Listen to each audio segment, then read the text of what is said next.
السلام علیکم ناظرین، پروگرام رمضان کی برکات میں خوش آمدید۔ آپ کا میزبان جنید عتیق۔ ماہ رمضان المبارک آیا اور اب گزر بھی رہا ہے، اور میرے خیال سے 16 روزے گزر گئے اور پتہ بھی نہیں چلا۔ اب اسی طرح ہی جب 20 روزے کمپلیٹ ہوں گے تو آپ جانتے ہیں کہ لوگ اعتکاف کی طرف راغب ہوتے ہیں، یعنی مسجد میں خیمہ لگا کر ایک گوشہ نشینی کی صورت اپناتے ہیں۔ تو اس اعتکاف کا اسلام کے ساتھ کیا تعلق ہے، اسلام میں اس کی کیا اہمیت ہے، شرعی حیثیت کیا ہے، تو اس کے لیے ہمارے ساتھ شریک گفتگو ہیں علامہ جمشید علی سعیدی صاحب۔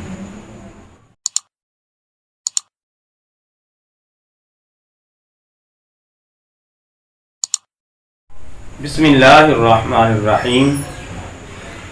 جی، جو سوال پوچھا گیا، بلکہ سوال بھی 2-3 اکٹھے پوچھے گئے کہ اعتکاف کا اسلام کے اندر کیا تصور ہے، اس کی شرعی حیثیت کیا ہے اور اس کی اہمیت کیا ہے، تو میں سب سے پہلے اعتکاف کی شرعی حیثیت کے متعلق عرض کرتا ہوں کہ اعتکاف یہ ایک بہت پرانی اور قدیم عبادت ہے۔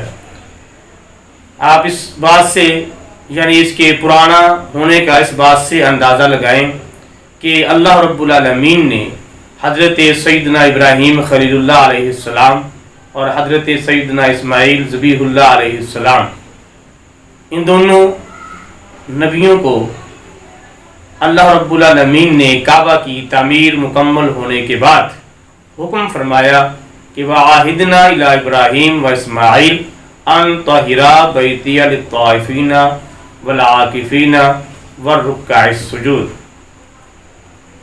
اللہ فرماتا ہے کہ ہم نے تاکید فرمائی کہ ابراہیم علیہ السلام کو اور اسماعیل علیہ السلام کو کہ تم اعتکاف کرنے والوں اور طواف کرنے والوں کے لیے اور رکوع اور سجود کرنے والوں کے لیے ہمارے گھر کو پاک صاف کرو۔ اب اس سے پتہ چلتا ہے کہ ابراہیم علیہ السلام نے اور پیارے اسماعیل علیہ السلام نے اللہ رب العالمین کا گھر یعنی بیت اللہ شریف کو طواف کرنے والوں کے لیے خوب پاک صاف رکھا۔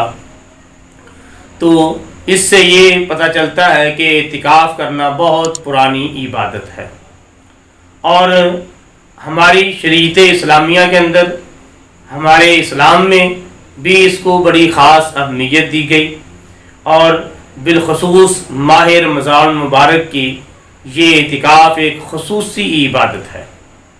حضور مصطفیٰ کریم صلی اللہ علیہ وآلہ وصحابہ وبارک وسلم کے بھی بہت سارے فرمودات ہیں اعتکاف کی فضیلت اور اس کی اہمیت پر، اور آپ صلی اللہ علیہ وسلم کے اعتکاف کرنے کے عمل پر کافی ساری احادیثیں موجود ہیں۔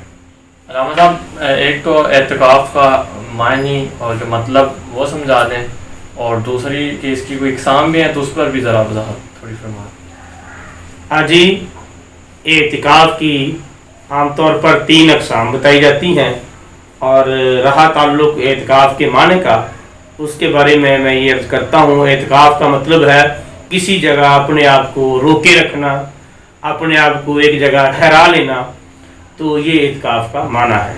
اقسام پہ ضروری جی، اعتکاف کی عام طور پر 3 اقسام ہیں۔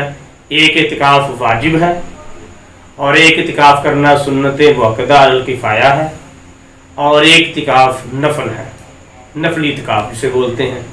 اور جو اعتکاف واجب ہے وہ اعتکاف ہے جب کوئی بندہ کسی قسم کی کوئی نظر مان لے کہ میرا فلاں کام اگر ہو جائے تو میں اللہ کے لیے اتنے دنوں کا اعتکاف کروں گا۔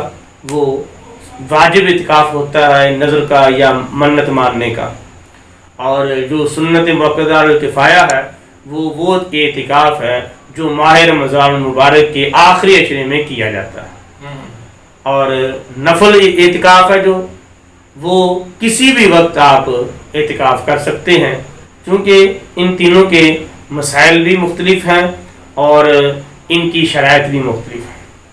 مثلا ان میں سے میں کچھ آپ کے سامنے رکھتا ہوں کہ جو اعتکاف واجب ہوتا ہے اس اعتکاف میں، اور جو اعتکاف سنت مؤکدہ ہے اس اعتکاف میں روزے کا رکھنا شرط ہے، روزے کے بغیر یہ دونوں اعتکاف نہیں ہوں گے، اور جو نفل اعتکاف ہے اس کے لیے روزہ شرط نہیں۔ اور یہ پورے مہینے کا اعتکاف بھی آپ کر سکتے ہیں یا آخری عشرے میں ہی کر سکتے ہیں، اور اس میں سنت طریقہ کیا ہے؟ یہ بات بھی جو آپ نے پوچھا کہ ماہ رمضان مبارک کے اندر کون سا اعتکاف سنت ہے، پورا مہینہ بیٹھنا یا آخری عشرے میں بیٹھنا، تو اس کے اندر جو بتایا جاتا ہے وہ یہی ہے کہ ماہ رمضان مبارک کے آخری عشرے کے اندر جو اعتکاف کیا جاتا ہے وہ سنت مؤکدہ ہے۔ اور رہی بات کہ پورا ماہ رمضان اعتکاف کیا جا سکتا ہے، جی بالکل، پورا ماہ رمضان مبارک بھی آپ اعتکاف کر سکتے ہیں، تو اس کے اندر کوئی ممانعت نہیں۔ اور اس سنت مؤکدہ کے لیے پہلے میں نے عرض کیا کہ روزہ رکھنا شرط ہے، اور اسی طرح مسجد کا ہونا بھی شرط ہے۔ تو جی ناظرین، اعتکاف کا جو شرعی حکم ہے اور اس کے بارے میں جتنی بھی انفارمیشن تھی وہ ہم نے جانی۔ اب مزید اعتکاف کے اندر کیا پابندیاں ہیں اور کیا مزید اس کے اندر شرائط ہیں اور کس طرح آپ اس کے فیض و برکات حاصل کر سکتے ہیں اور اس کی اہمیت اور فضیلت، اس پر انشاءاللہ اگلے پروگرام میں بات کریں گے۔